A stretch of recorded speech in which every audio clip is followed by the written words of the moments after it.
All right, guys, I think I'm live. Yeah, we're live. Welcome to another stream, Nordstream 5 Reflections. I chose this title for this stream just like a couple of hours ago. I was going to entitle this stream Where I Am At Right Now / No New Friends.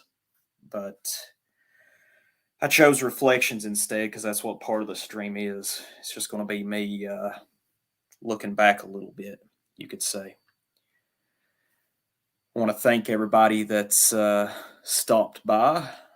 How's it going, cuz? Good to see you, Harry. What's up, PVL? Hell yeah. Downvote this shit. Downvote it. Downvote the fuck out of this stream.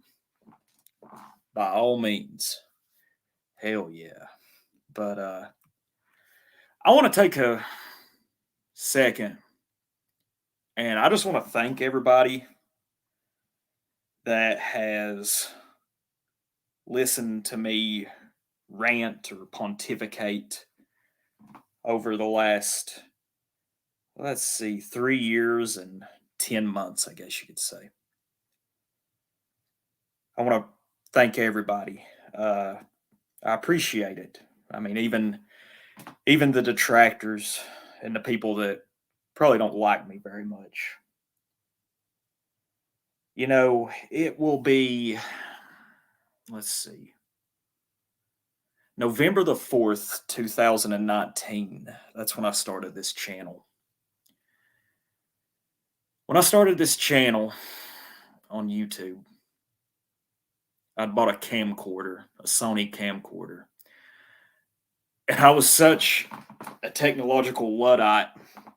When I got home from the store with a camcorder, my boomer ass didn't even know that you had to have a memory card for it. So whoops, had to turn around and go back to the store, get me a 64 gigabyte memory card that you insert into the camcorder. Hey, how you doing, Duterte fan? It's good to see you. What inspired me to get into this was Varg Vikernes. Guys like him, his old channel, Dulayan Perspective, Vegard Solheim, Stefan Svetkovich, and then I discovered other guys like Apollonian Germ, Didymus Sumidid, and probably my best friend in all of this, my friend Patrick and his channel Surviving by America. And I appreciate all these people. And I honestly, let me say this, I want to say a big thanks to anybody who has ever had me on a stream of theirs. My friend Patrick, Apollonian Germ, has had me on a couple of streams. One of those streams we tried to play, we played a game of chess with each other, and it's pretty fucking difficult to try to play a game of chess, but also entertain people as you're streaming. I want to thank Nick over at Night Nation Review for having me on a few months ago to talk about Appalachia. I want to thank my Irish friend Betwixt for having me on to talk about Appalachian wildlife. Pox Populi, Blackbird 9, all these guys, because I appreciate that. You know, that's really the only way you can grow your channel. I mean, even back in the day, Poseidon, I'm not really sure if he's still around. I think he's still around, but that was the first person that ever had me on a stream back in early 2020. I quickly realized that that is about the only way that you can grow a channel on this platform. Because, well, you know, the algorithm, and it's been a slow go, you know. I'm really surprised that this channel has lasted this long. And over time, hey, how you doing, composite operator? Good to see you. Over the time, I have delved into a variety of subjects regarding our people, our enemies, our history. And it has led me to some things that I was unaware of, things that I'm grateful to know, but also some things that I would prefer to not have known. And hold on a second. I would say that I really don't know where I'm at right now, but I know exactly where I'm at. But as far as the future of this channel, I'm feeling a bit uncertain about it. Over the last year or so, I've seen things, heard things, watched things play out. And it was a good while ago I came to the realization that, this channel's never going to be big. Sorry about that, guys. Getting blown up on Jittergram. But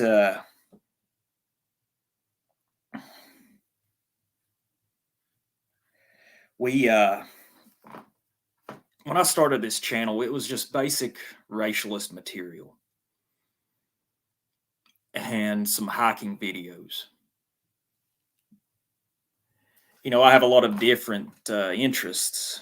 It's not just racialism, although that is the primary. All right, barking snail. I'm not going to raise my voice or anything tonight. I'm a little bit tired, but if I was to, I will warn you well in advance. But I don't see it happening. Anyway, we early on, it was just pretty conventional, simple racialism talking points, you could say.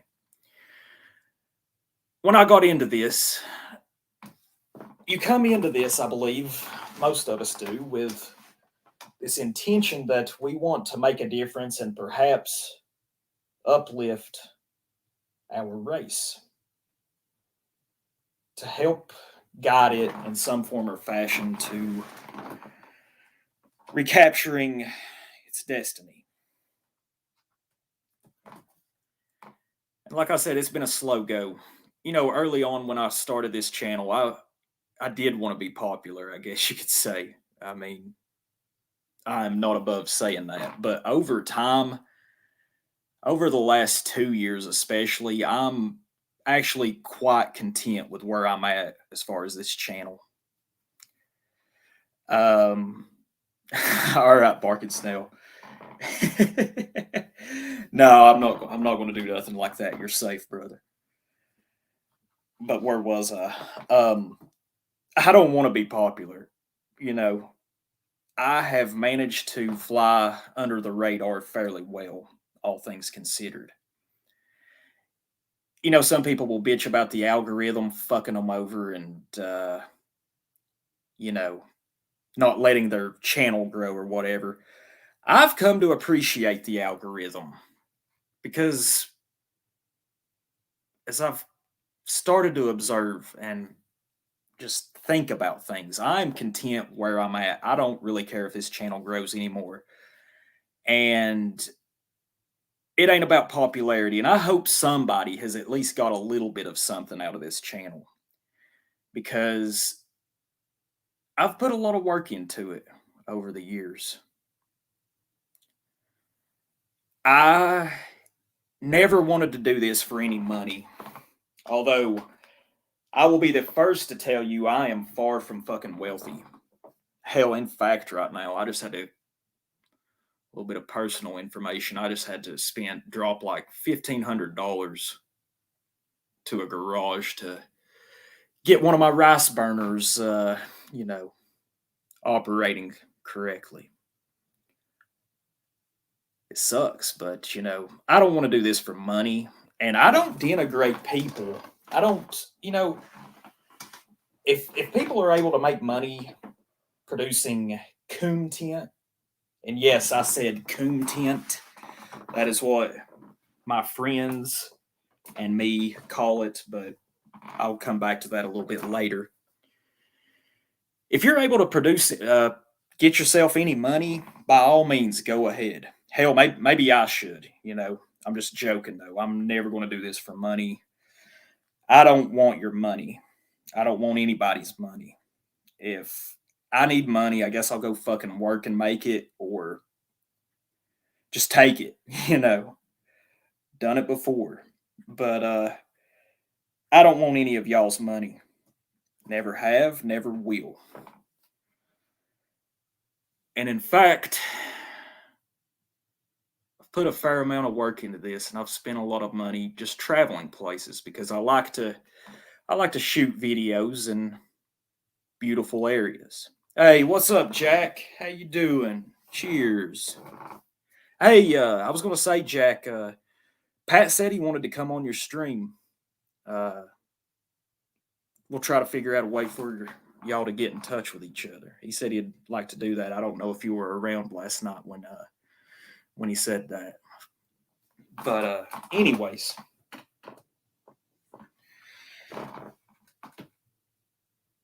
what I'm going to talk about a little bit later in the stream is the cause versus the movement, or the movement, as Pat would call it. This cause is one of the most natural and noble things I believe that a person can take up. But with a lot of the things that I have witnessed over the last couple of years, god damn, does it not seem if the movement is very lacking, you could say, in regards to the cause and its stature, its rank, and its nobility. I've seen some things that really surprise me, and I've seen a few things that just absolutely disgust me. I really don't know the future of this channel because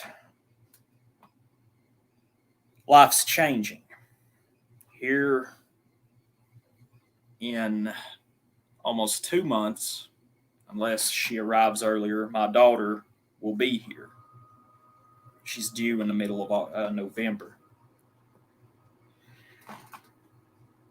If I was to ever just drop off, delete this channel, vanish, you could say, it wouldn't be because I have had a change of heart or I would have renounced my beliefs.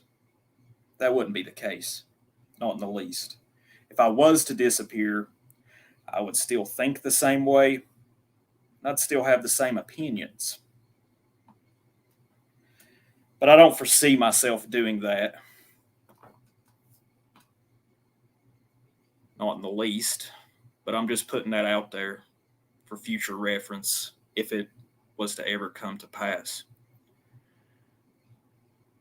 But I do know this, and I will guarantee you this, that when my daughter arrives, I'm not going to be around very much.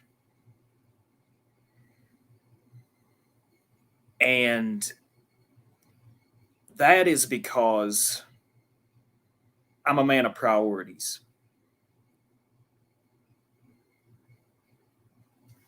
My race. Okay, let me put it this way. We all should have our priorities.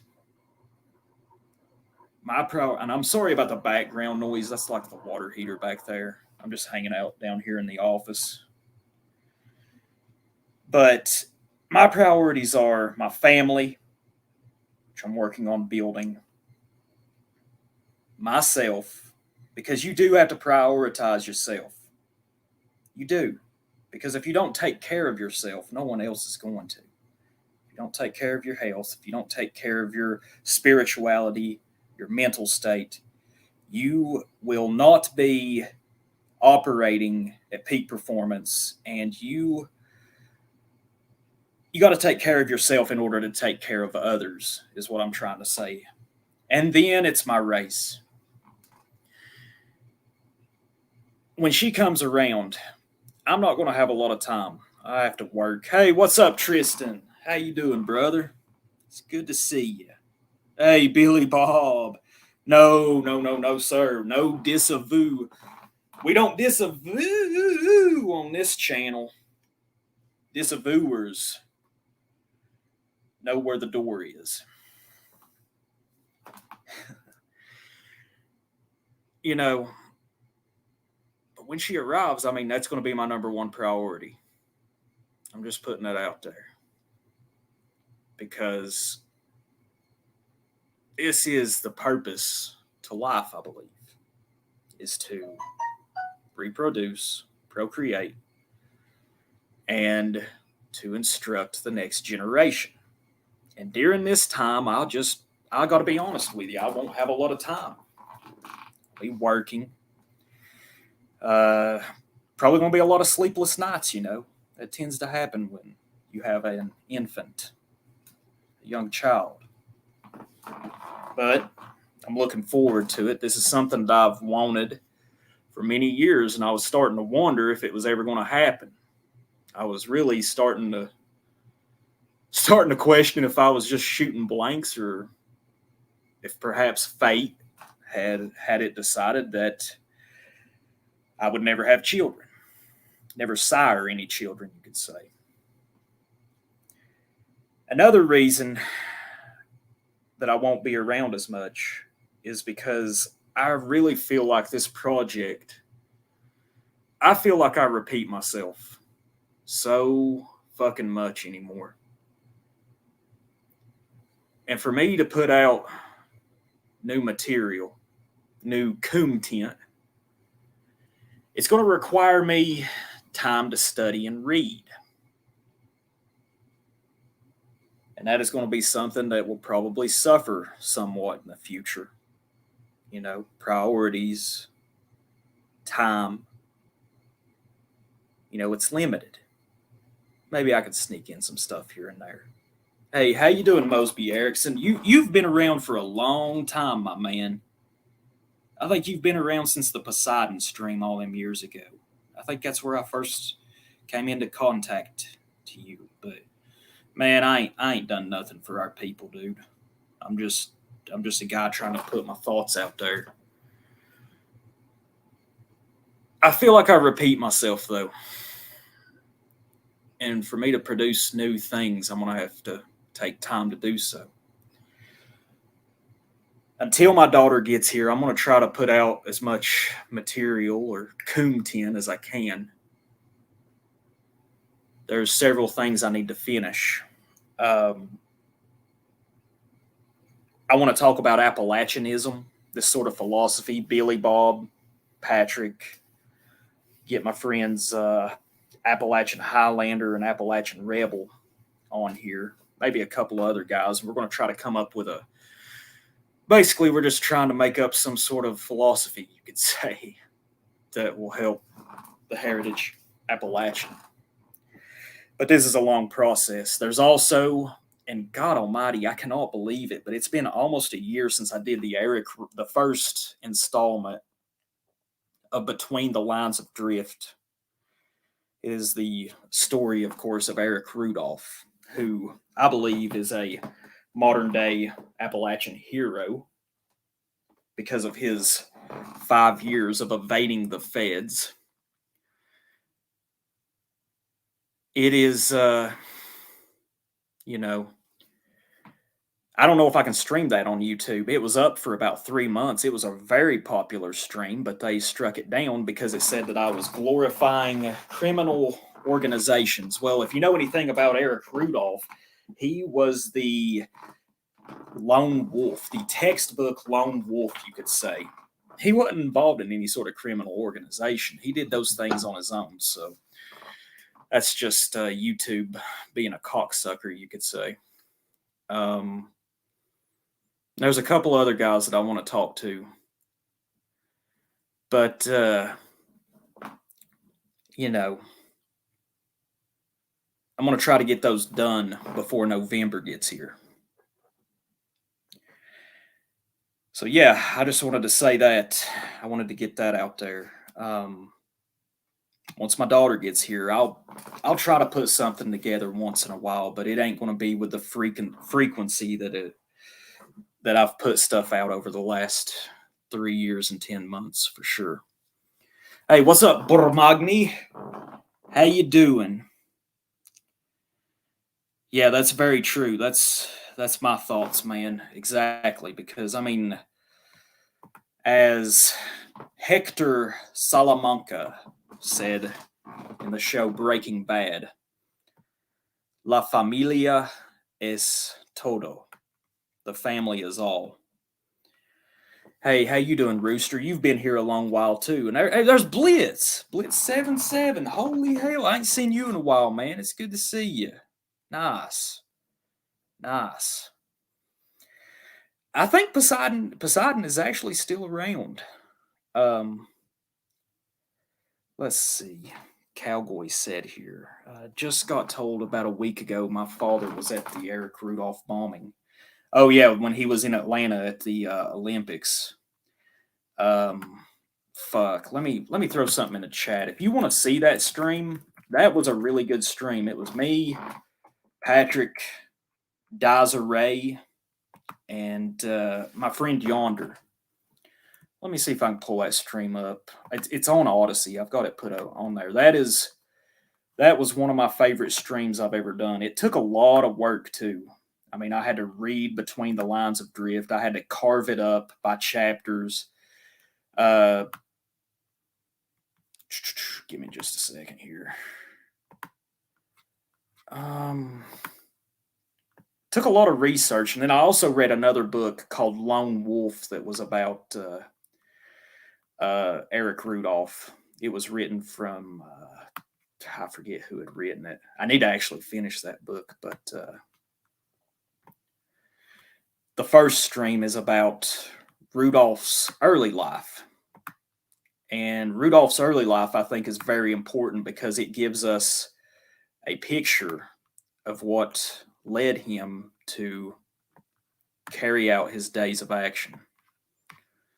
Let's see. I got the link here. Let me throw it in there.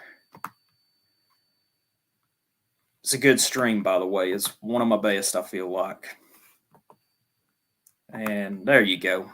And yes, the elephant in the room. Today is 9/11. But not to get too sidetracked by that. Yeah, I'm just not going to be around as much in the future. Now, why do me and my friends call content content? Well, it seems like the trend is, and I believe it was Dino from Goy Talk who had first put this out there.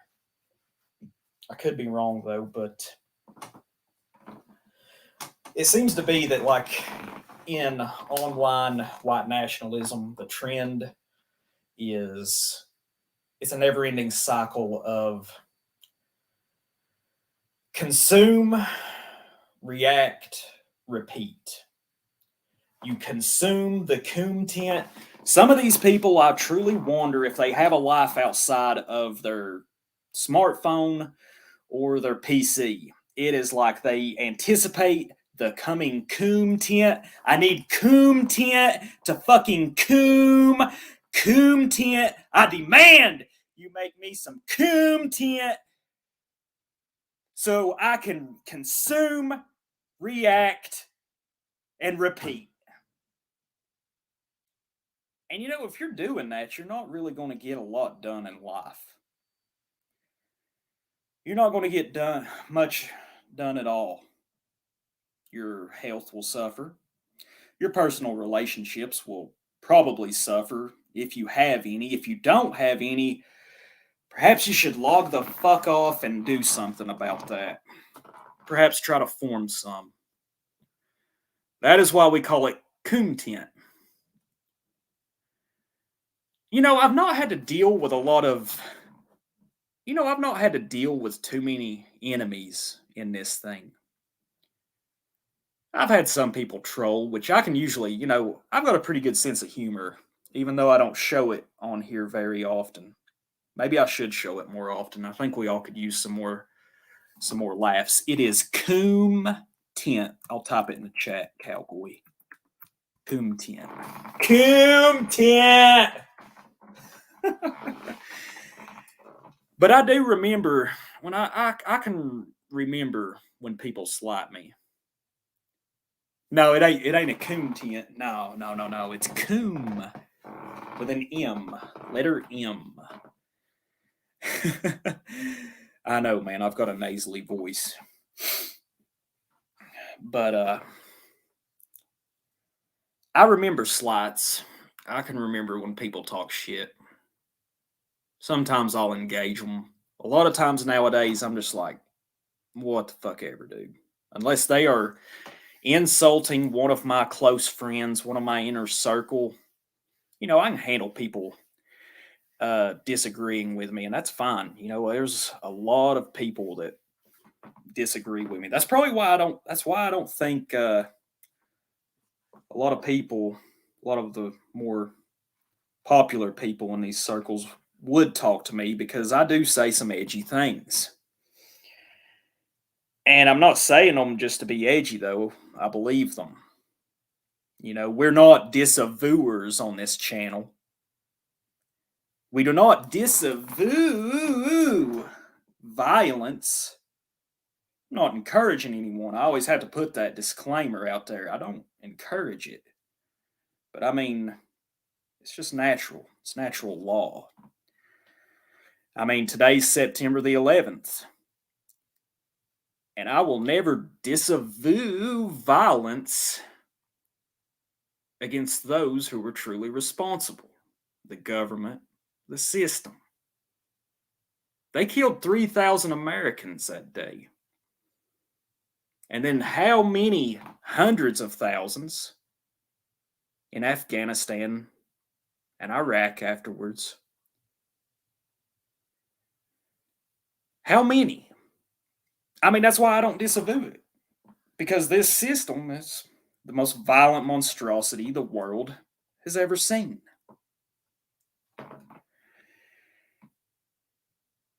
But I remember slights, and I didn't mean to go off on that tangent there. But I seen something a few months back on Telegram. It was directed at Apollonian Germ on his Telegram channel. Apollonian Germ is one of the people that helped this channel grow. And, I really like him. I really like what he produces. But it was a while back. It was one of those streams he had done maybe 2-3 months ago. He had posted on Telegram that it was coming up. And there was some account. I can't remember the name of this person, but it's just on Telegram. And basically what they were saying ran all the fuck over me. It really pissed me off. Germ is a family man. He has 2 children. He has a wife. Maybe a month or 2 ago, he got a homestead. He got out of Illinois, moved up north. This guy was saying that basically, we wish you produced more coom tent, Germ, because you basically come and go as you please. I seen that and I was like, look at this sideways cocksucker. Is that Germ's only reason for existence, is producing coom tent? So your terminally online ass can consume coom tent. And Germ was responding saying that, he wished that he had more time and that he felt bad about that. Germ, if you happen to listen to this, don't you let these goddamn cocksuckers make you feel a certain fucking way. You don't owe these cocksuckers a goddamn thing. I mean, do you understand the sense of fucking entitlement that it takes? Do you understand the fucking sense of entitlement? Oh, you just come and go as you please. Man, get fucked. Dude, the guy's got kids, young children. He's got a wife. He's got a family. He ain't, some sort of goddamn, he ain't there for your fucking entertainment, dude. I mean, the sense of fucking entitlement I see from some people, man. I mean, I think that there is a significant portion of the people that are in this sort of thing that are probably in their nearing 30 and that have never experienced the touch of a woman before. Hate to say it, but shit like that just pisses me the fuck off, Goddamn entitled fucking, you sound like a fucking petulant child. No wonder you're a fucking dork.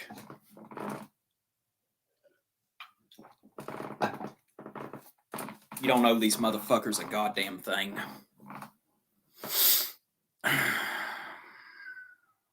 Let's see what the chat's got to say. I can't get rid of this hate speech comment removed pop-up. Man, that's fucking gay.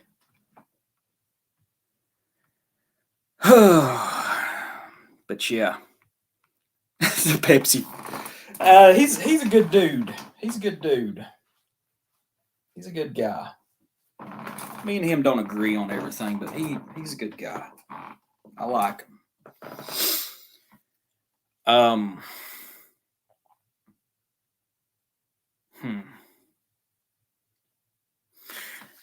Let's talk about this now. Or actually, let's see. I've been going for 34 minutes. Probably not going to go too long. Maybe an hour. Yeah, I just wanted to put that out there. I ain't going to be around as much in the future. Yeah, I'm happy to hear Germ got away from that urban environment. I'm happy for him. Very happy. But let me play y'all a video real quick. We're going to talk a bit about movementarianism, and honestly, I'll be honest with you. And I have sort of adopted a policy over the past year, and I call that policy no new friends. Hey, I don't know you anything, Bearson Gadrix. But I will give you something to think about.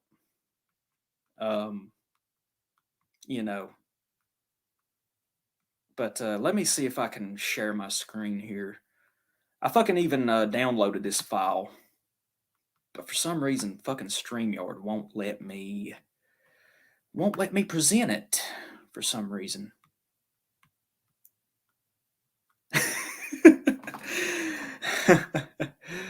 Yeah, I do remember the German fracture video.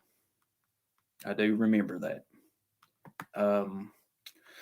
Let's see. Maybe I can share the screen. Screen sharing is easiest with 2 monitors. Well, I'm too fucking poor to have 2 goddamn monitors. Let's see. Share screen. Oh, god damn it. Or is it not going to let me fucking do this? I'm trying to show you a video off Telegram. God damn it.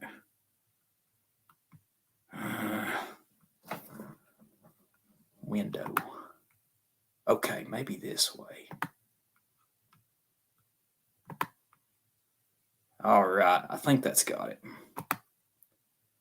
Let's see. All right, let me make this a little bigger. Maybe you can see it. Okay, hide. All right, here we go.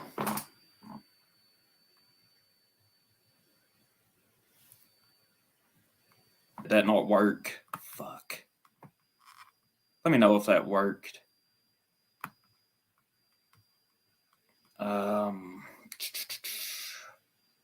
You are looking in a mirror right now.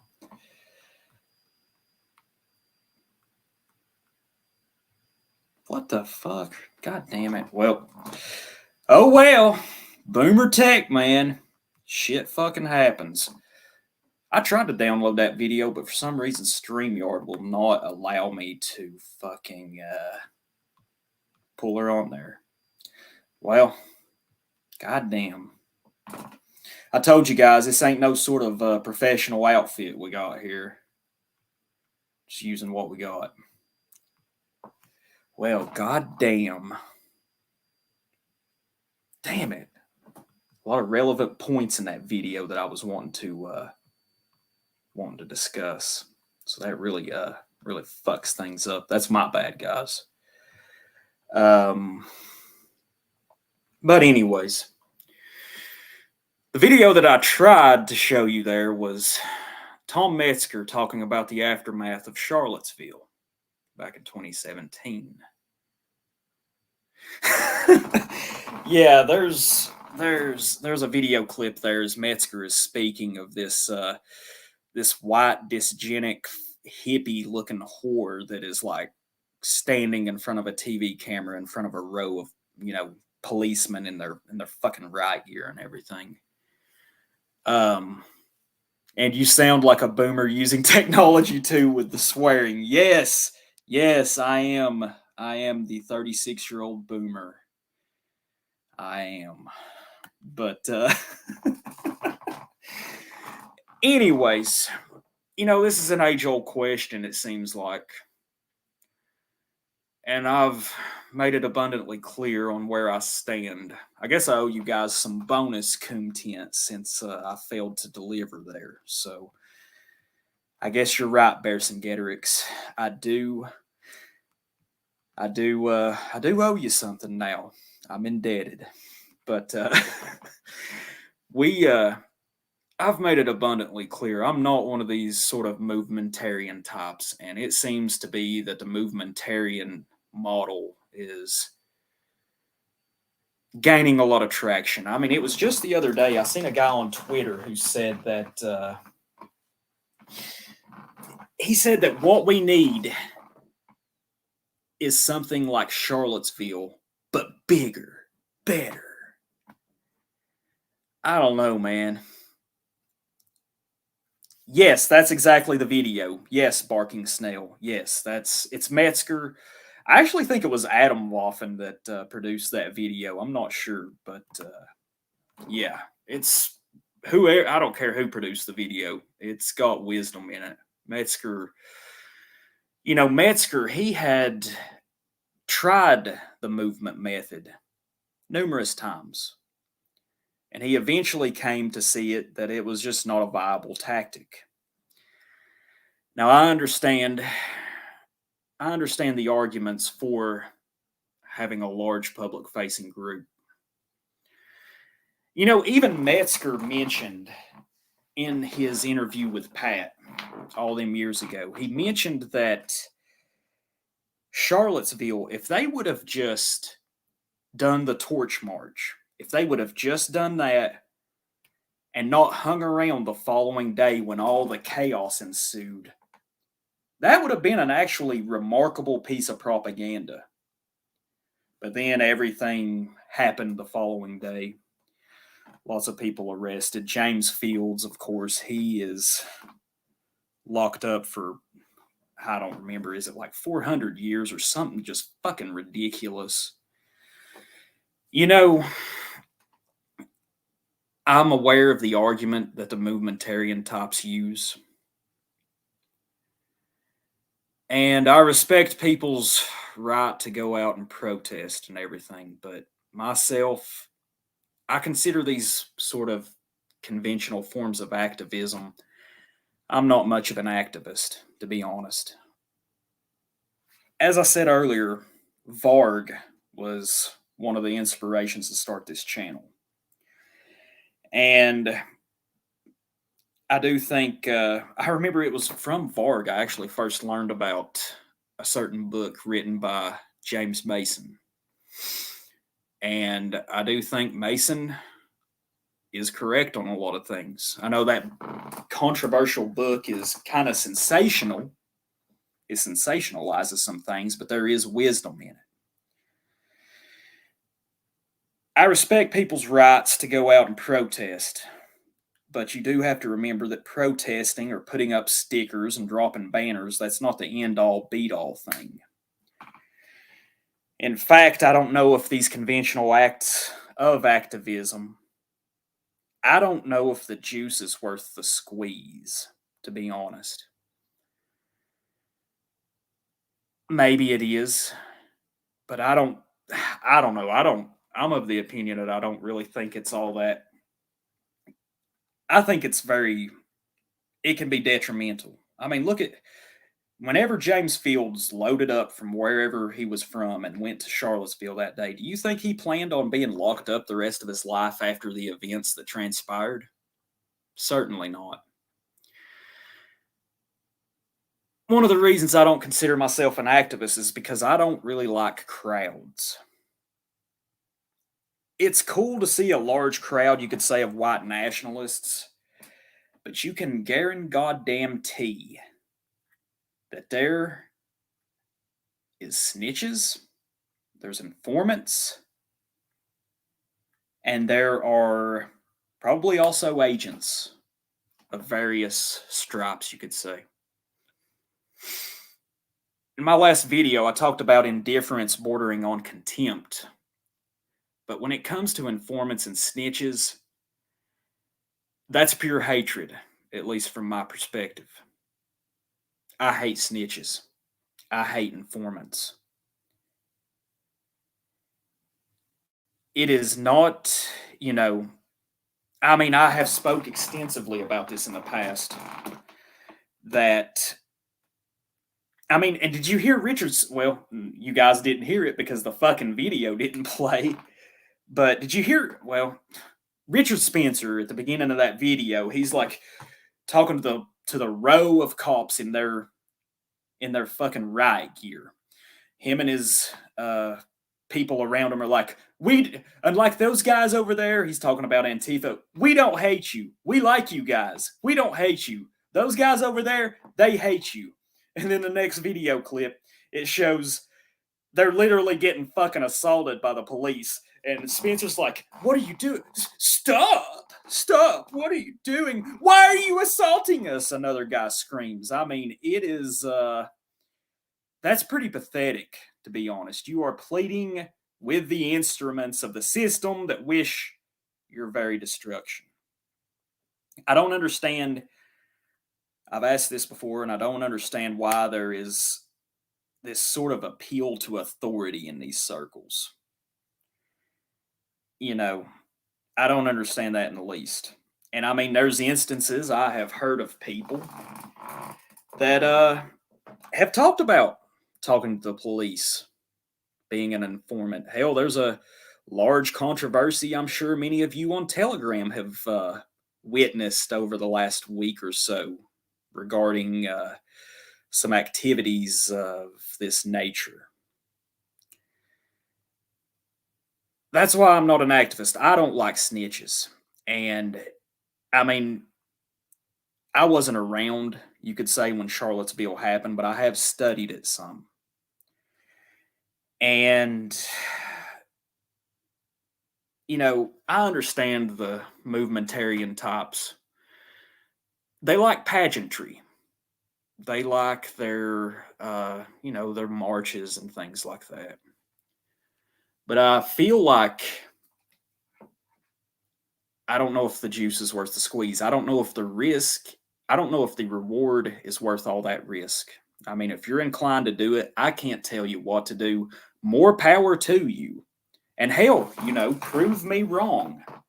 I'm humble enough to say that if I am proven wrong, that would be a good thing.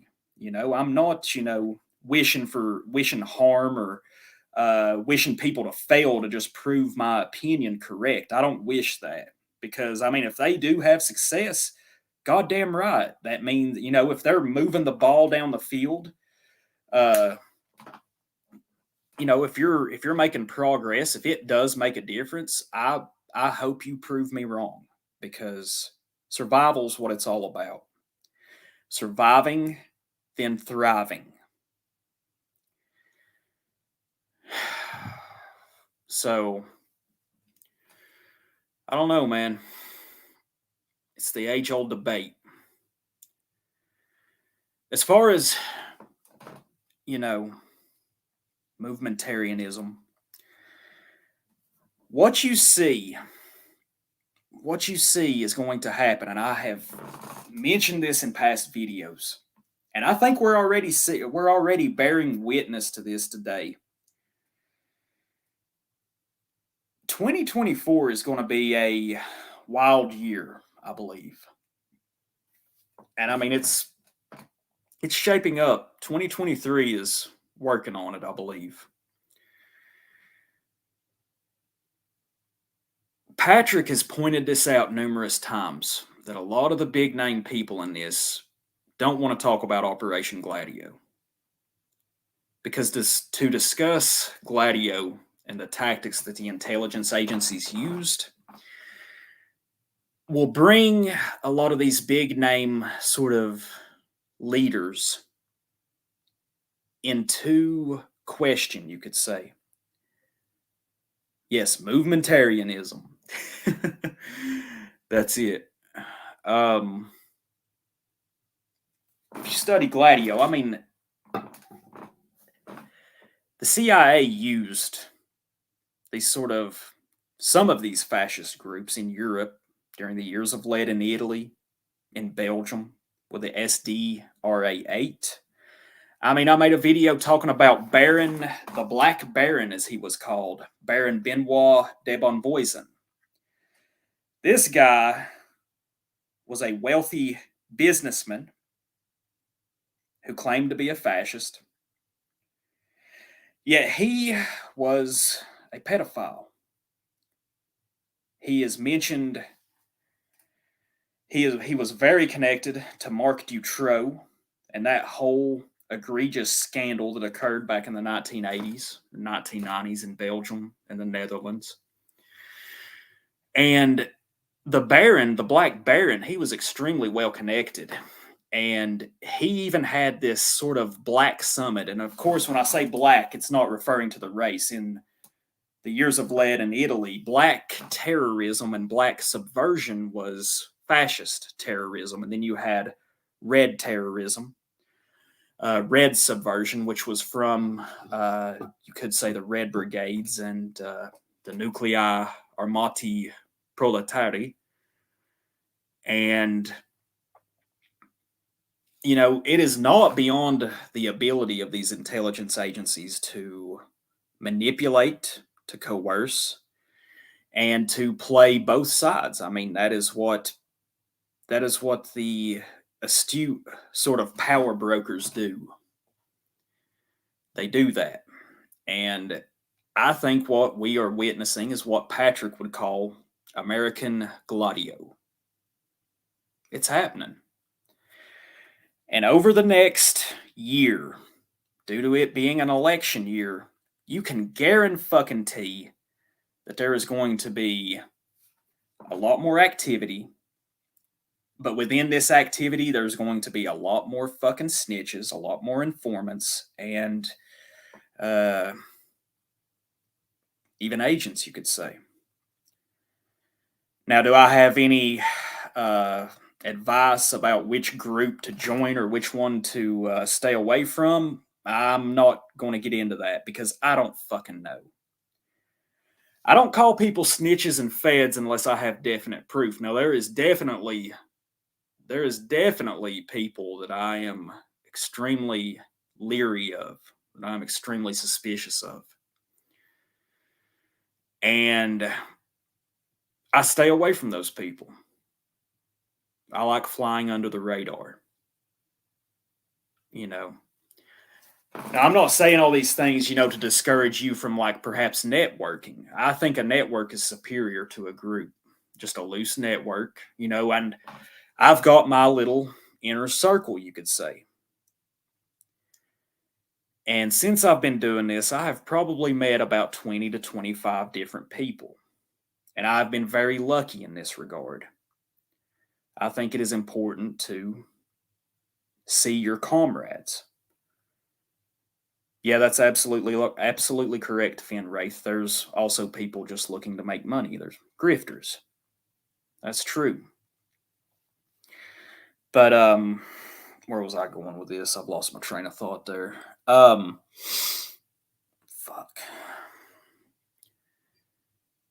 Networking is important.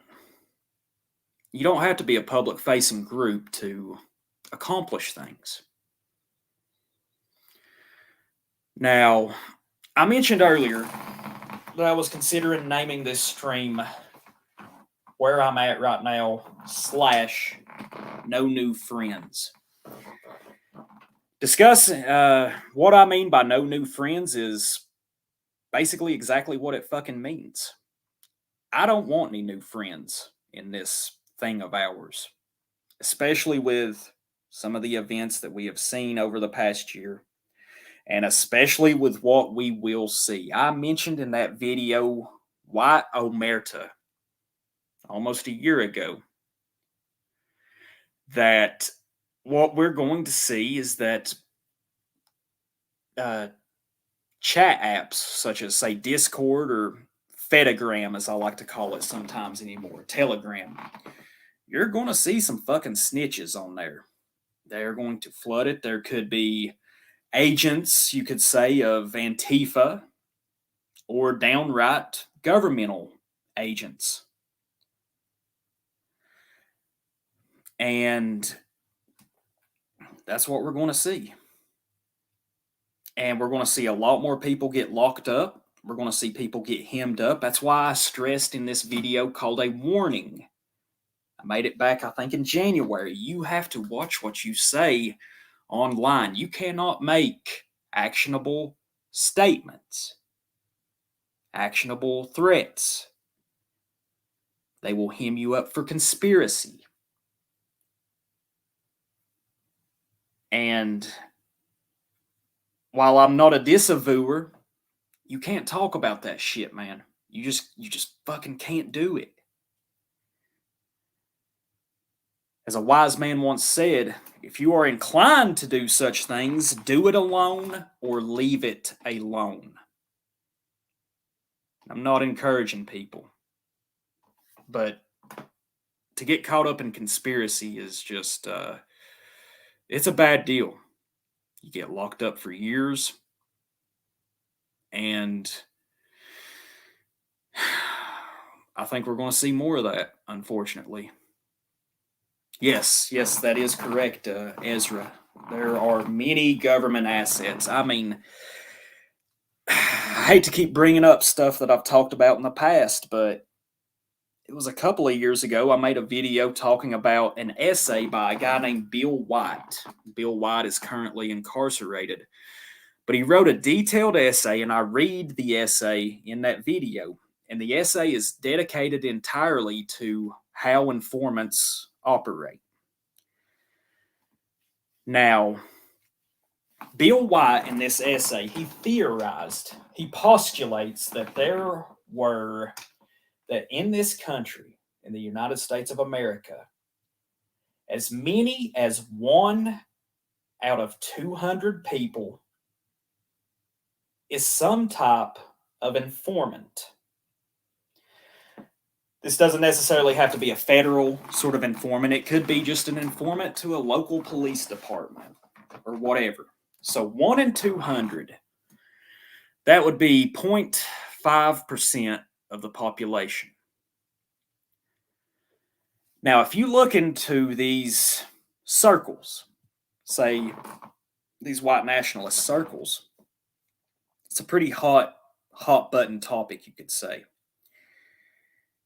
It could very well be more than 1 out of 200. It could be, say, 1 in 100, maybe 1 in 50. And that's not to mention the retards that, just talk too much. The stupid people. You got to stay away. You got to be careful around stupid people. Stupid people will get you fucked up quicker than anything. You got to be careful. And that's why I say I don't want any new friends. I've got my little crew, but I have had, over the last few months, I think I have had 3 different people that have tried to ingratiate themselves to me. And these people contacted me, like, say, on Telegram, and I'm just like, yeah, I don't fucking know you, and I don't want to fucking know you. I mean, I hate to be like that, but I don't want no new fucking friends, man. I don't want any new friends. I'm pretty happy where I'm at. I've got my little crew, I've got my circle, and that's it. I don't plan on opening that circle up anymore, unless they come highly vouched for by someone that I trust fairly well. Be careful who your friends are. That's what Metzger said in that video. That is true, Ezra. Knowledge of does not imply intention of. That is true. Be careful who your friends are. And I'm not saying these things to make people like paranoid, but, you know, be observant. You know, and be careful who you trust. Don't just trust anybody. Trust takes time to build. Hopefully you won't be in a situation where you have to trust someone, on the fly, because that could either work or that could burn you. We do have to trust sometimes, but I just hope that you are your judge of character is solid enough that you make a good choice. But let's see. I've been going for an hour. Let's see what the chat's got to say. Let's see what the chat. I certainly still like partaking in Swedish vandal activities. Yeah, that was something interesting I'd found a couple of years ago.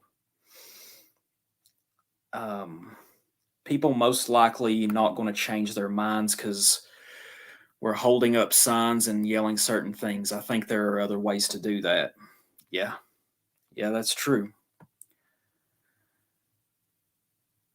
Goddamn octoroons.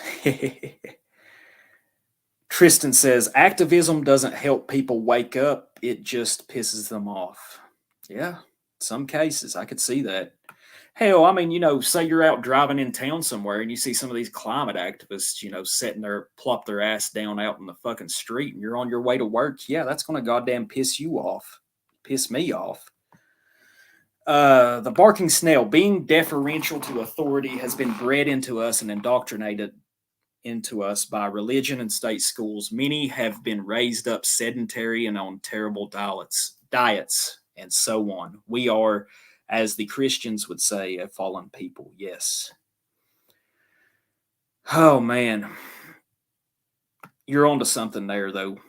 The deference to authority has absolutely been bred. I mean, how often do you see it's like, oh, trust the experts, trust the science. Let's see. The dissident right is $1 billion business for sure. Hell, it might be. I don't know. I know I ain't making no goddamn money off of it. Not that I want to anyway, but,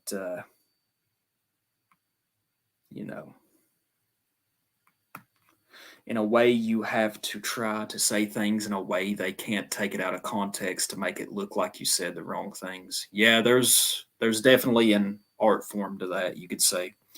I trust no 100%. You shouldn't. You shouldn't.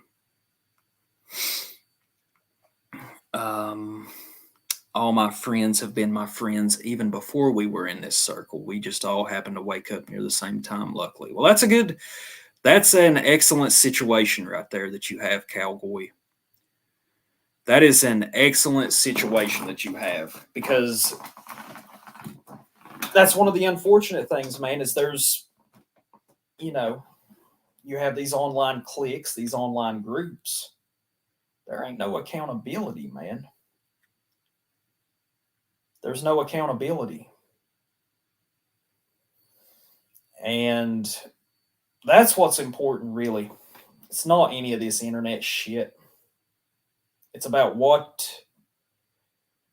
you make and what you forge in your own life.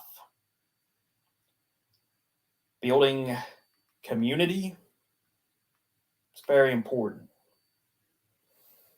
You know, and I mean, you don't have to limit yourself ideologically, man. I mean, I have made some friends since we moved down here to Southeast Tennessee, man, and some of them are my neighbors. Some of them I see at the weight room. But, and we talk about some of these things. These people are, just conservatives, man. They don't really have any ideas. They may be libertarians,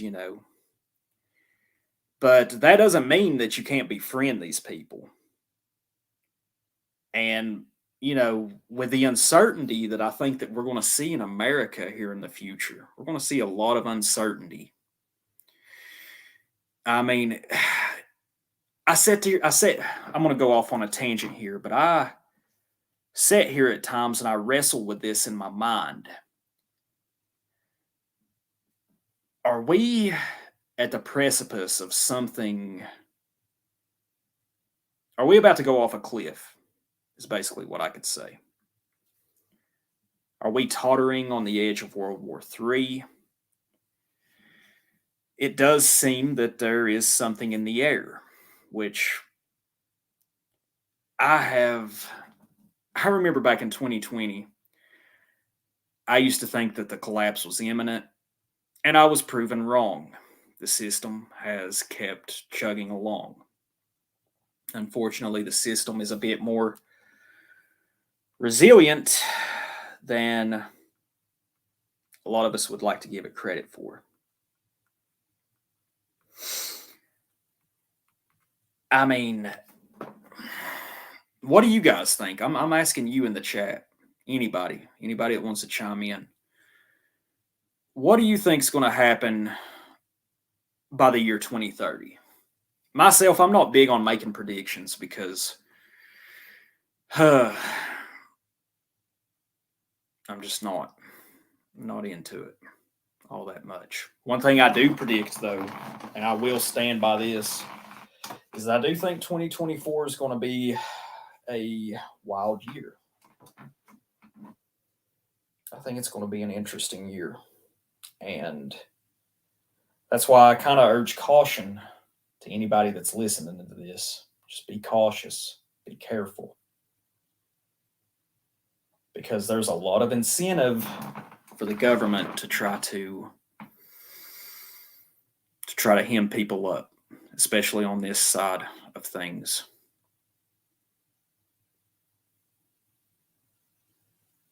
Yeah, that's what I believe, Finn Wraith. It's not going to be an overnight thing.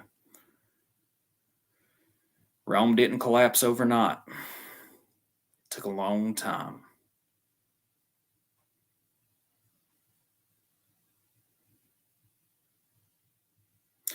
Billy Bob brings in the interesting point. Every boomer I know says it's going to get bad. And if boomers are agreeing with us, that's saying something.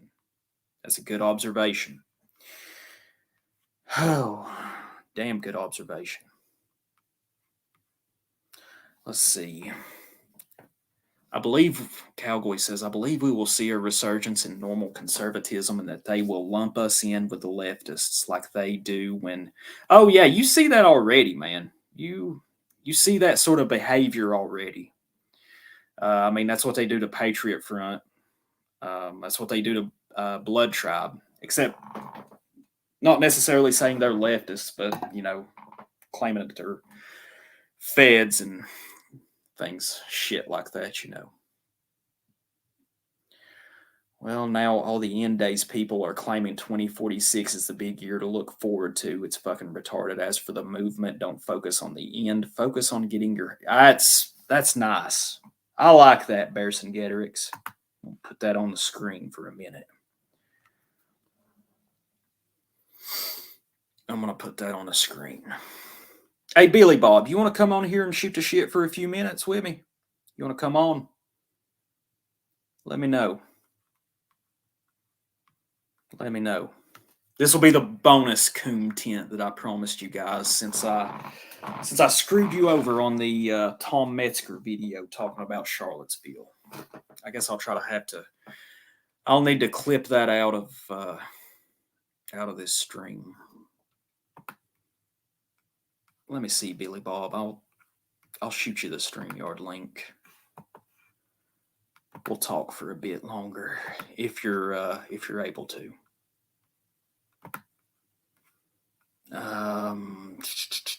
Fuck, let's see.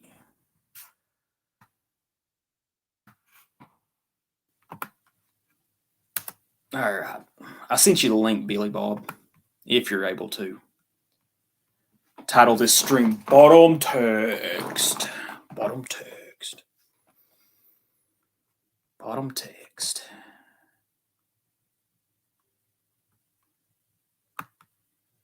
All right, I think Billy Bob's going to join us for just a few.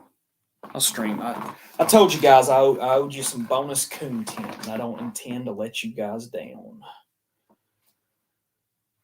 Newer social media like TikTok is full of this Wiccan cringe paganism. Yes. Yes, it is. You see a lot of fucked up shit on TikTok. That's what all the Zoomers are into, man. Everyone is banning me on Telegram. Maybe I should take a hint. Who all's banning you?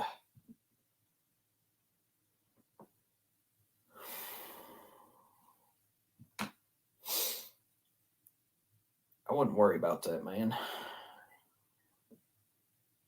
I mean, I gotta be honest with you. Telegram can be a tremendous waste of time sometimes. It's a good way to stay in touch with people, but it can be a real waste of time too.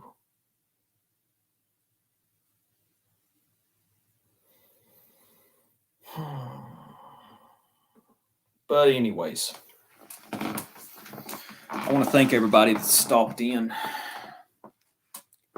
and dealt with that's listened to me. I appreciate that. I didn't expect there to be but just 4 or 5 people. It is a Monday night after all. Johnny Black-pilled, Southern White Gnats so far. Did you ever get a hold of John? Did you ever try to get a hold of him, Rockwell?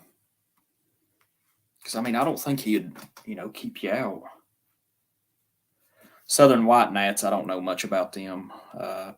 Man, I try to stay away from a lot of the large public chats. All right. Hey, what's up, Billy Bob? What's going on, buddy? Not much, man. Just running out of shit to talk about. But I owe the audience that bonus content since I brutally fucked up the Metzger video I wanted to show everybody. That's all right. I'm glad I could participate in some way. Oh, yeah. I figured we could talk about hell, Bearson Getterix. I guess you might get your 2 hours after all. So there you go. We'll talk for about 40 more minutes about anything. What grabbed you about that video with Metzger? Because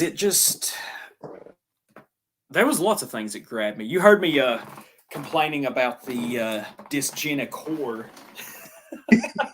Yeah, I heard that dysgenic white whore. Yeah, I was trying to be funny, man. I was trying to entertain you guys, but I was betrayed by the fucking technology, and I just looked like an idiot. So. Nah, it went all right. It played out perfectly. As soon as you said dysgenic whore, that's the deal. You had us at that. We're good to go. Oh man, but man, that was a very good piece of whoever made that video. I guess it was Adam Wathan. Yeah, that's who it was. That was some good video editing, and using Tom Metzger's wisdom was just that was brilliant. Hold on a second, Rockwell. Oh yeah, John left Telegram for a while, man. I think he's back. I'll try to reach out to him, but he left Telegram for a while. I'll have to see if he's back. I think he is, but don't hold me to that. But anyways, yeah, Billy, just hearing Spencer and the guys around him are like, "Why are you assaulting us?" You know, that's just man, it's like they don't get it, you know. I mean, they don't understand that they had been played, you could say.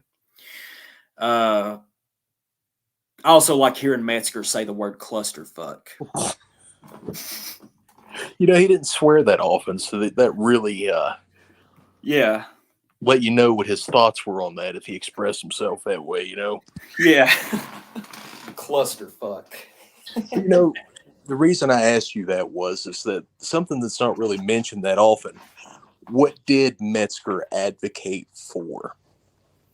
People don't really talk about that often. A lot of people were, a lot of people, unfortunately, I think, tend to look down on Metzger. They, write him off as just a violent sort of skinhead. And while he was not a disavouer, he could talk. Metzger is my favorite figure out of the old days, by far. The more I've looked into it over the years, Metzger could talk to anybody. I mean, he could talk to anybody. He had the show Race and Reason.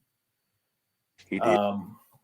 Which, if there's a Telegram channel, guys, if you want to watch that show, there's several of them on it, but he made hundreds of them. Go ahead. He was also on Whoopi Goldberg's show, if you remember. Yes. And she was fond over him. Just absolutely loved the man. Whoopi Goldberg loved him. You could tell she liked talking to him. Like, she genuinely liked the guy.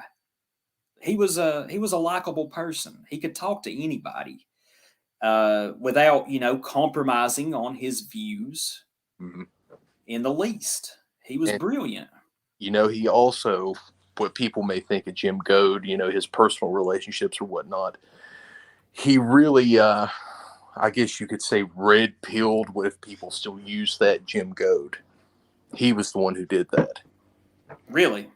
Yeah. I don't know a lot about Jim Goad. I don't know a lot about him. He's an interesting character. He's got a African wife, Are you fucking shitting me? No. He's had brain cancer and stuff, but he's had some interesting stuff to say. Yeah. He's written a lot about the South and people that are underclass and whatnot. But one thing that he said to Jim Goad that was flip Jim Goad anywhere, got him to think a little bit differently. It was talking about power. And if I remember correctly, it's been a while. He was talking about left or right. And if I remember right, Metzger said something along the lines. He said, people in power. Let me think about that a minute, man. I done messed that up. He was talking about power in particular. And I'll look that up. If anybody wants to, you can look on the resist.com website, and that article that Goad wrote is on there, and you'll see it on there. That'd probably be a better situation. Let me look at it.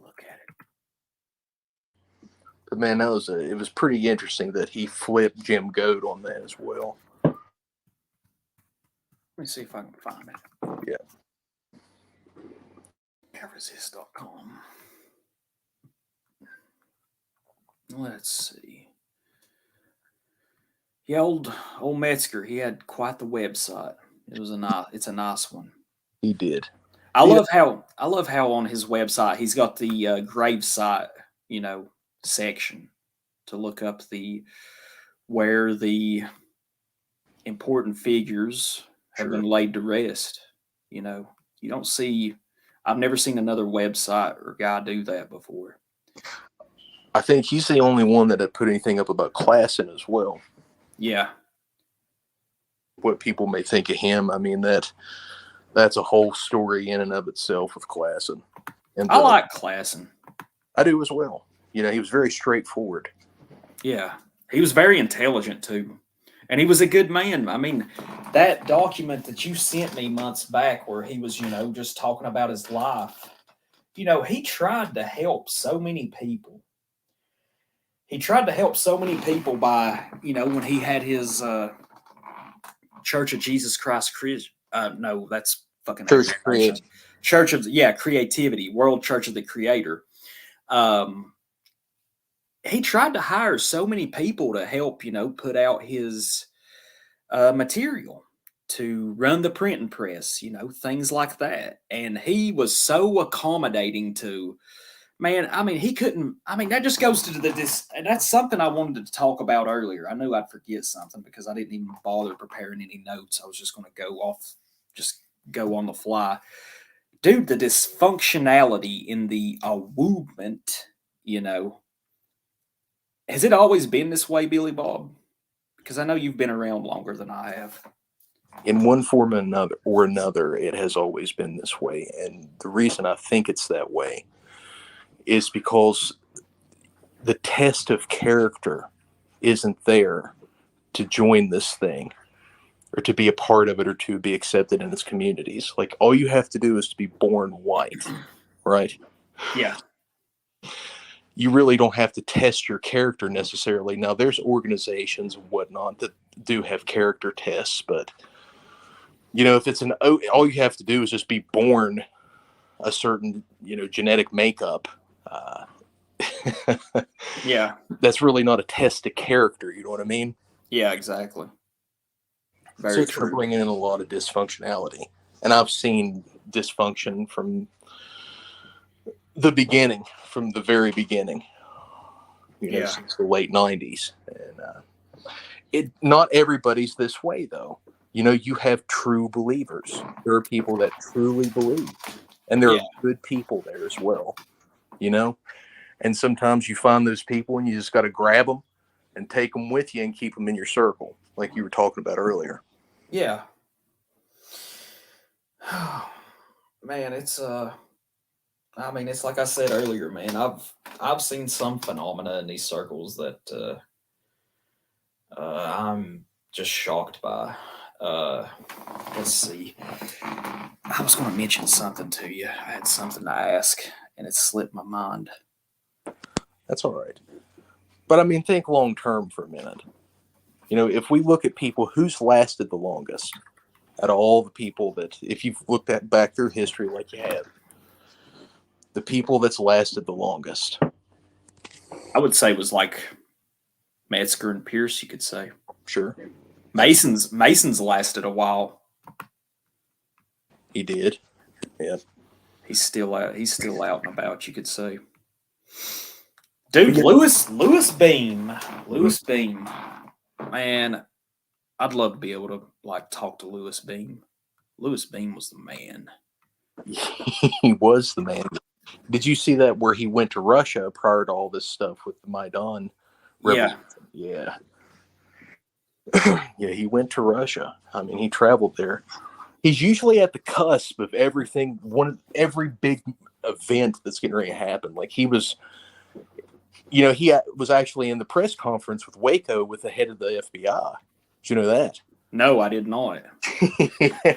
You'll have to send me that website again where Lewis Beam was writing about his trip to Russia. You'll have to send that to me again. I used to have it, but I don't have it anymore. Yeah, I'll send it to you. It's no problem. I think John DeNugent. That's who it was. Yeah, that guy. That's the guy that had hosted his article, you could say. Yeah. But, just to throw this back a second, if I'm talking too much, let me know. No, dude, you talk all you want, man, because I ain't gonna lie. about 30 minutes left, and I'm starting to wear down, you could say. It's all good. Mason said something. He said, "Take what you have to get what you need." That's something he said. He said that was a Maoist quote. If I heard Mao quoted that, he quoted that from Mao. But these guys that last a long time, they go with the flow and they operate when they see a situation arise. See an opportunity. Yes, when they see an opportunity. They have a marathon mindset compared to a sprint mindset. And that's a huge difference, especially with longevity. Nice. That's a big difference. Like for instance, you're talking about you've got a family going. That's a marathon commitment, my friend. You know that. Yeah. That's a marathon type of commitment. That's an 18-year commitment. Yes. At the least, Yeah. Absolutely. The rest of your natural life, anyway. Yeah. You have to have a marathon mindset for something like that. You do. It's an infinite game, as you could say. There's the finite game and the infinite game. Oh, yeah. Yep. That's right. That's a whole nother can of worms about that whole thing. Oh, shit. We got a point of contention in the chat. It said Goad's wife isn't African, LOL. That's not true. I thought he was actually with a black chick at one point or married to one at one point. I'm not sure. At least that's what he said anyway. I had heard something else about him and a black person, but I'm not going to air that out because I don't know if it's true. I actually heard him say it. I didn't know if it was his wife or he had a previous marriage or relationship with a woman that was of basketball descent. I'm not sure. I don't know much about the guy, to be honest.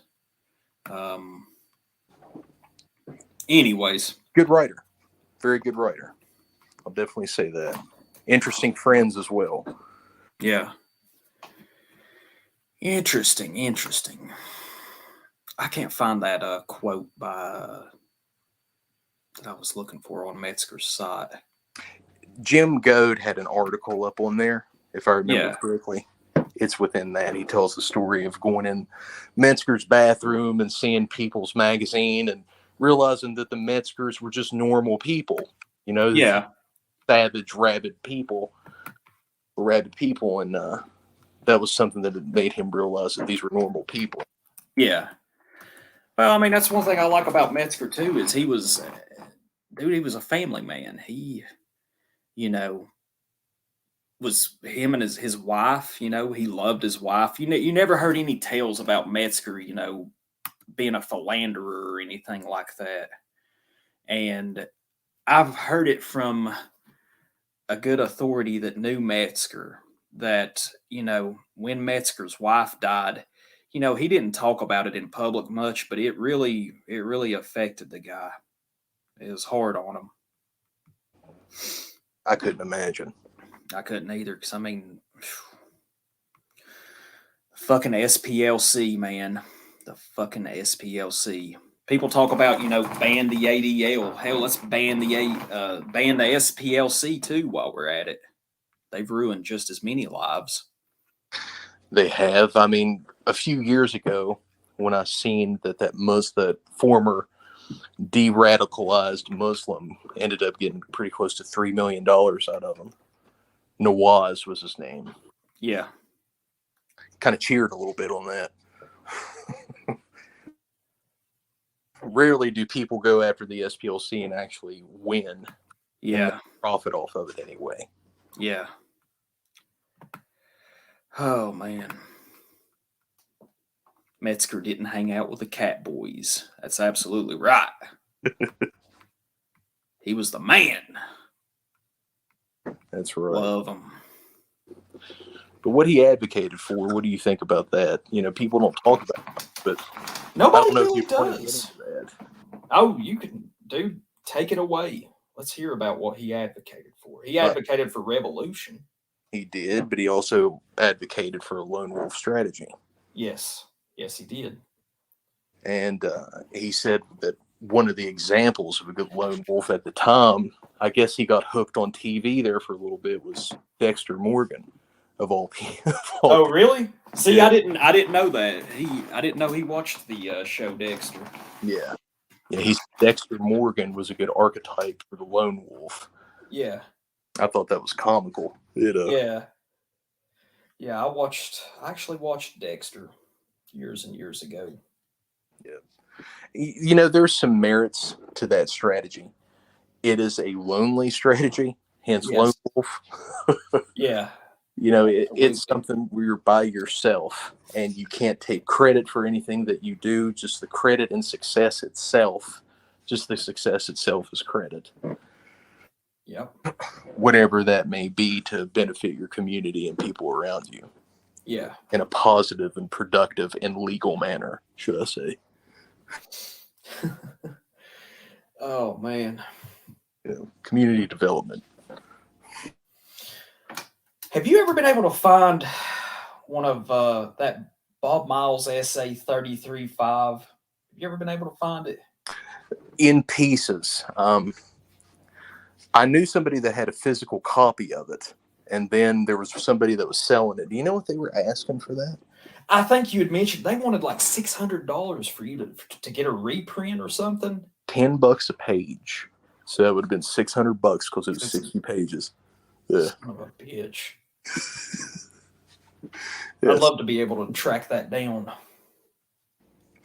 Yeah, I'll see if I can get a hold of that again. It was pretty interesting. There's one essay that he did that was pretty good that I liked. Dude, that was, it was a while back, and I don't really listen to my streams after, after I post them, because I don't know. I probably think I will say that I think I sound like a retard, to be honest. I'll watch my videos over, maybe once or twice, but I don't listen to the streams. But I did listen to our stream we did a few months back about leaderless resistance and Lewis Beam. I'll never forget, man, that one guy that just randomly showed up in the chat and was like, "Holy shit, we're all going to end up in fucking jail for listening to this." I was dying laughing when I seen that. I was like, it's like, no, we are trying to get you. We're trying to keep you out of trouble. Yes. Don't do anything. Don't do anything illegal. If you can, be a normal person. If you listen to that chat, that's what we talked about. Being a normal human being, make a family, survive, and reproduce. Do that. Yes, absolutely. I mean, that's the classical message, as Pat would call it. Have something that you can leave a legacy to. Build a legacy. And I don't mean to interrupt this, but let's see. We've got PVL here. He has us the goods. He's got us the information. Yes and no. He's fucked blacks but never married one. He's talking about goat, I believe. Okay, I stand corrected. Debbie, his first wife, was a Jewess. His current flame is a Latina. Okay. Well, we appreciate that, PVL. Thank you for delivering the goods and clarifying the current situation. Yeah, I stand corrected on that. I appreciate that. That way I'll spread correct information now, so thank you. It's all good. It's all good. I really enjoyed that. Was a great stream, the leaderless resistance one. You got any other good essays by Beam, or maybe if we could get a hold of anything by Miles or any of these other racial theorists? You know of any others that we could cover? Because I'd love to cover 33.5. I'd love to be able to find it somehow. That's going to be a difficult one to get a hold of because it's just in pieces. I think Metzger actually has it on the Resist website. If you're ever running that now, there's a piece there. There's a piece of it. God damn it. The infinite and finite games, I don't know if we'll ever get to that. That's that's something we could talk about here in the future. Yeah. It's an interesting ideology. It really is. Yes. Especially for long-term thinking, Yeah. His background makes me somewhat hesitant because some of his background influences or he's biased to some of the conclusions that he comes to. So that's why I've stepped away from it slightly. But you have to sift through it to get good information. You know what I mean? Yeah. That's about the process you have to go through with about anything, though, man. That's not really all that unique to it. But I do understand what you say about the author's biases. A while back, I got into reading The Grand Chessboard by it's a big new Brzezinski. That's a pretty good book. Like a lot of books, though, I'll start reading something and read it for a couple of days, maybe get 50 to 100 pages through it, and then get sidetracked by something and not pick it back up. But the Grand Chessboard, it talks a lot about, of course, Eurasianism and stuff, Interesting. which is a hot topic nowadays. Well, hell, Billy Bob, I'm going to ask you a question here. Let's do it. What do you think about the whole Russia-Ukraine ordeal? Oh, buddy. I don't have What's your an thoughts? opinion either way, to be honest with you. I honestly figured you would say that. I figured your opinion and mine was probably pretty congruent. I don't really feel. Go ahead. At the beginning, I had leaned towards the Ukraine quite a bit because I had some contacts and friends in the Ukraine. There's a guy that his name was, he had a store called Studio Yorinka, and he would make pagan statues and idols out of wood. Yeah. Odin and things like that, and Irminsul. Really talented guy. And I got to talking to him, and he made quite a few things for me, and I really appreciate it. And there are people in the Ukraine, I don't know what it is, but they're excellent with jewelry making as well. Yeah. Making rings and necklaces. I mean, they're absolutely amazing. And I had made friends with a lot of these people, so I had kind of like some skin in the game, because I had spent so much time talking to these people over the, building years worth of relationship with them, Yeah. But at this point, seeing what I've seen, and personally, we've talked about this privately, things that we learned that you mentioned, like Gladio. Yeah. And intelligence agencies and their involvement in it. It's murkied the waters quite a bit. How do you think about that? Man, I have not kept up with it all that much. I just see random posts on Telegram, and I'm neutral, I guess. And I mean, I really don't have. I mean, what does it matter what I say about it? I don't have any skin in the game over there. I understand both points of view. Ukraine has every right to defend themselves, against an invading army. But also Russia, I totally understand that they don't want NATO on their fucking doorstep. Even after there had been assurances made in the past that NATO would never venture, that close to Russia. So what I'm also going to say too is it's really difficult, I think, to tell what is real, that's the information that is real and correct coming out of there versus all the misinformation. I don't know how to sift through that. I don't. Good luck. Yeah, I mean, it's, sometimes, people think nowadays that, due to technology and camera phones being everywhere and, the surveillance state, they think that it's hard to pull off faking certain things or maybe faking certain events. I kind of disagree with this. I think it's easier to fake things now, possibly, than ever, you could say. Sure. So Definitely. I honestly wish the whole thing they would make peace, honestly. I agree. And I don't know, we've mentioned this before, talked about it, but my politics have become very simple. And I heard somebody say this, and I'll give credit to said it. Tim Murdoch had said this years ago. And he said that his politics were simple. They were either pro-white or anti-white. And he was pro-white. So when he looked at a political party or he looked at politics, you ask yourself, is this pro-white or anti-white?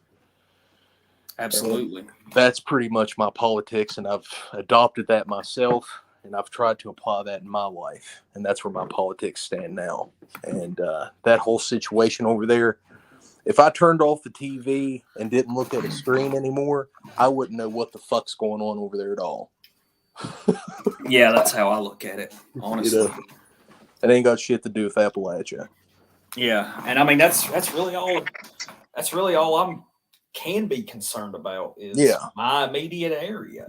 I mean, where the fuck were they at when the Sacklers was doing a chemical blitzkrieg on our place? Yeah, exactly. They don't give a shit about us. Yeah, it's just how it is. Let me read a comment from Finn Wraith. It's good to see you, by the way, Finn Wraith. And this war is also being used to demonize Russians in the West, like how they demonized Germans because of World War I and II. If we're any non-European group, the media would be all over it. Yeah, I agree. I agree. Oh, man. Definitely. So what do you see for the future, man? What do you see in the next 10 years? Regarding this country or the movement or... Let's start with how, in your life, how do you see things going in the next 10 years? I see it, well, on a personal level, I think it's going to be pretty good. I hope to have 3 youngins, perhaps, and be living back home in Northeast Tennessee.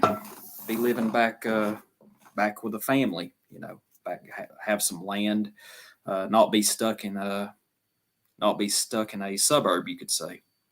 How about you? Where do you think you'll be in 10 years? Well, first I'll say, man, that's a good core. Hold on. That's a bro. Yeah, I hope so. That's just, over time I've realized that, I'm just one person. And I mean, I don't have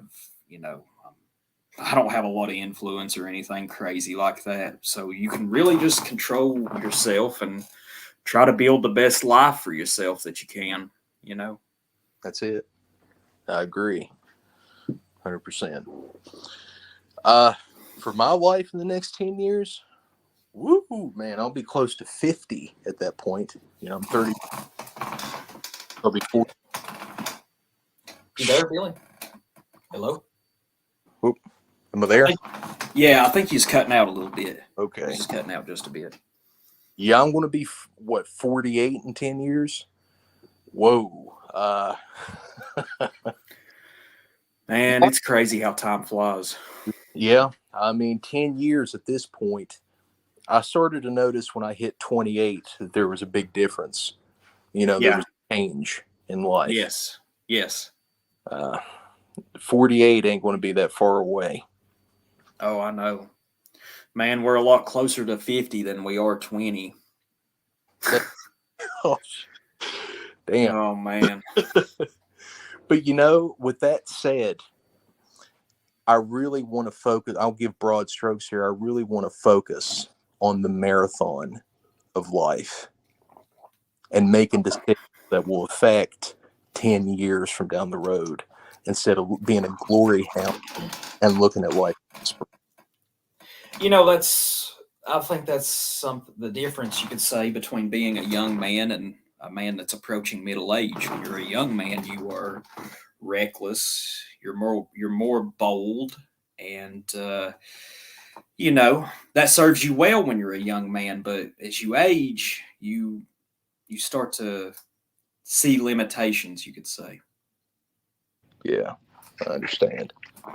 I don't want to be 40 wearing bright colored suits or screaming in the streets or anything like that. Good luck to those guys. So that just ain't for me. I understand. Yeah, I'll be 46 in 10 years myself. So, um, yeah, Vercingetorix, I agree completely. Time speeds up the older you get. I mean, I find myself horrified sometimes nowadays Yeah. at the amount of time that's went by.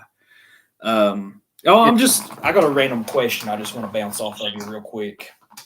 Who do you think's going to win the 2024 election? Did you hit that with the chat or hit that to the chat? I was asking you, who do you think will win? Everybody should participate in that question. Yeah, hell, everybody in the chat, let's hear it. I mean, I'm just throwing out, I'm just throwing out questions. Oh, buddy. Do you think Trump's going to be able to run again? Oh, man. Because we've got insurrection charges, right? I don't really keep up with this stuff, so no, I hate to say that. Boy kill. No, you're good, man. I do listen to some like conservative commentators, just to just because I'm bored out on the road sometimes during the day, and it ain't often that the guys that's in our circle or the guys that I'm close to are like listening to the best. A lot of them don't put out stuff a lot anymore. So hell, I got to find some form of content to make the day go by. So I do listen to them. I think Trump will win. I think he's going to run. They might try to make it like he can't run. Now, if that was the case, if they take his name, because I've heard, what was it? Wasn't it the state of Michigan was talking about taking his name off the ballot? Yes. It was one of those northern states. Yeah. Yeah. I think it was Michigan. Couldn't they just write his name in? Or would they? They could. Others could, for sure. But I will say this, though. Look at what they did with the last election. Who's to say they're not going to pull that off of this election, They don't have a pandemic backing them, and people, the amount of fear that there once was either. Yeah. They're trying to conjure that up again. They're trying to conjure up that fear. Oh, man. I have no idea. I mean, I can't. Are we nationalists? So no. Are you a nationalist? I'm a civic nationalist. No, I'm a white. I would say I'm a white nationalist. I'm more of a tribalist, man. Yeah. Same. I try to. There's a quote that was written by Tom Sewell a while back, and I'm just going to try to paraphrase it here. I'm going to butcher it, I'm sure, but he said that when he was a young man, he wanted to change the world, and as he got older, he wanted to try to just change his family. But when he reached middle age or was in his 40s or 50s, I don't think Tom Sewell quoted this directly, but I remember seeing him post it. He said, as he got older, he realized that if he would have changed himself, then perhaps he could have exacted the change that he wanted when he was younger. I thought that was a pretty good quote. I know I'm paraphrasing and I'm butchering it, but man, that's why I'm focused on Appalachia, man, is because, this is our area. It's something small. So, yeah. I don't know who's going to win the election, but to add to what you just said, and an old man told me this, and I spent a lot of time around older people. Yeah. The ones that survived. Like, how the hell did you get so old? I wanted to know. And one man said to me, he said, live the life you teach and practice what you preach. I like that. Live the life you teach and practice what you preach. And that you don't have to be Christian to do that. You do not have to be. That could be anywhere in your life. Live the life you teach and practice what you preach. I like that. And that's something that I want to do. in my life. You know, consistency is a hell of a thing, and it can move people. It can move your family. It can move your offspring and move yourself. If you Hell, remain man. consistent. Hell, consistency is what moves mountains. You think about it. I mean, sure. I mean, man, with your diet, with your physicality, you know, with the workout program, hell, consistency is everything. Yeah, it is. It really is.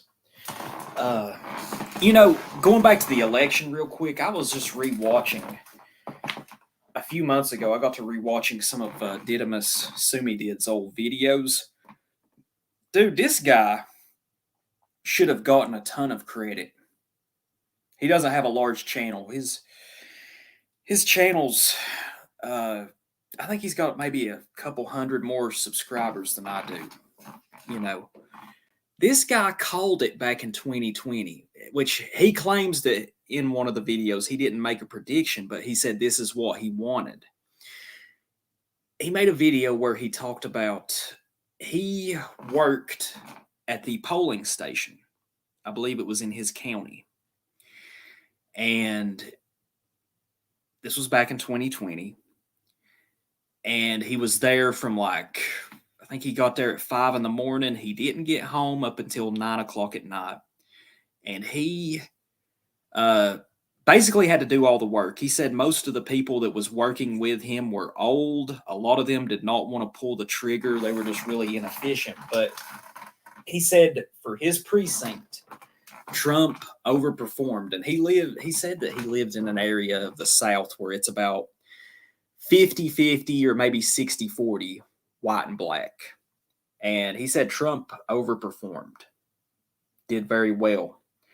He came home, ate some dinner, and watched, the news. And he said that, Trump's got it in the bag. He's really overperforming. And then he said he went to bed, woke up, and I mean, that's what happened to me. I remember going to bed. I think I went to bed at like 1 or maybe 12:30 or 1 that night. I was like, yeah, I think it's safe to say he's going to be the president. And then you wake up the next morning, it's completely fucking different. And he said, Didymus made the great observation that before the election even happened, he said what he wanted to see happen was there be some sort of fraud instigated by the Democrats. And that's pretty much what happened. He said what he wanted to see, and because Didymus, he would consider himself to be, sort of an accelerationist. It's all about, and this is a quote of his that I absolutely love, eroding the legitimacy. And that ties in with what Finn Wraith just said in this last comment. Prove that democracy is a complete illusion. Mm-hmm. Eroding the legitimacy of the system. Wow. And he said that he wanted to see, in that video, it was an election follow-up video. He wanted to see Trump fight as hard as he could, which, to be honest, Trump, I don't think he fought as hard as he could. He tried to fight them in the court of, the legal courts, but also in the court of public opinion and the media, which his enemies control, you could say. Sure. But I thought that, dude, man, those are a good series of videos that Didymus made right around election time of 2020. And this guy should get a lot more credit for this, because, the way he explained it is, I know he says he didn't make a prediction, but, dude, he was on the money about several things. That's interesting that he was really on it at the very beginning. That's very interesting. He was an astute. He's a very astute guy. He makes a lot of good observations. Now, what happened to him? He just wife. Oh, he's got a family as well, like Germ does. Young family, and he don't really produce anything anymore. I'll see him in the chat every now and then when I do a live stream. But Didymus, if you're watching, I hope everything's going good, man. Hope everything's going great. Man, this has been a very fruitful stream. I'm glad that you invited me on. You know, I'm glad that we've decided that we're both civ nats and we can start movementarianism again. Yes, we're gonna start the next. Oh man, we gotta come up with a name for our group, guys. Oh yeah, we got to register with the FEC now. You know, not an LLC like some folks out there that fake. You know? Oh man. Yeah. Oh man. Yeah, we're civic nationalists now, guys. We're not That's right. racialists anymore. Oh man, but in all seriousness, though, dude, it's always great. I'm glad you came on here, Billy Bob. I hope the audience has enjoyed the bonus content. Where is George Floyd? Oh man. Well, if he's in heaven, I don't want to be there. Yeah. If he's in heaven, I don't think hell sounds pretty. Hell sounds like it might be all right. I'm with you on that. Yeah, man, I appreciate you having me. So no, you know, it's always a pleasure. I appreciate you helping me get across the goal line here. I feel like you've carried me the last half hour. Man, it's always a pleasure. You know, I owed the audience though. I fucked them over on the Metzger video. So you know. Yeah, I hope my presence hasn't caused anybody to call and get a retainer from their local fucking lawyer or anything like that, like it did last time. You know? Oh God, we're gonna go to God. Us listening to this essay about Louis Beam and leaderless resistance, we're going to end up in fucking jail. We are trying to keep you out of jail. Yes, you know, while trying to cultivate a bit of a revolutionary type spirit, you know. Yeah. You know, but if people are concerned about that, or if they're worried about essays or information or anything like that, I'll tell you, there's some good civic nationalist organizations out there right now that are running as an LLC, and they'll take care of you. Absolutely. You know, they're just like Al Sharpton would, except they're white. White race hustlers, huh? That's right. Oh man. And well, I better get off here, son. Yeah. Yeah, man. Thank you for coming on, and I want to thank everybody that has. I'm kneeling on his neck. Man, he's probably a skeleton now, or maybe they faked it all. It's hard to tell. Man, the way they probably mummified that dude using Egyptian techniques. Who knows what the hell they did? Yeah.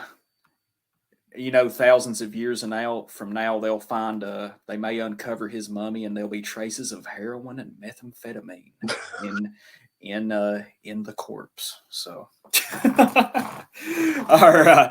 But Billy, I appreciate you. We'll have to do us a stream here soon, something serious. We'll find us an essay. We may could cover the infinite games versus the finite games. I'd like to do that. Yes, sir. But yeah, I want to thank you guys, everybody that stopped by, and hope you all have a wonderful day or a good evening, good night, whichever part of the world you're in. And I'll talk to y'all soon. Thank you all for watching. Bye-bye.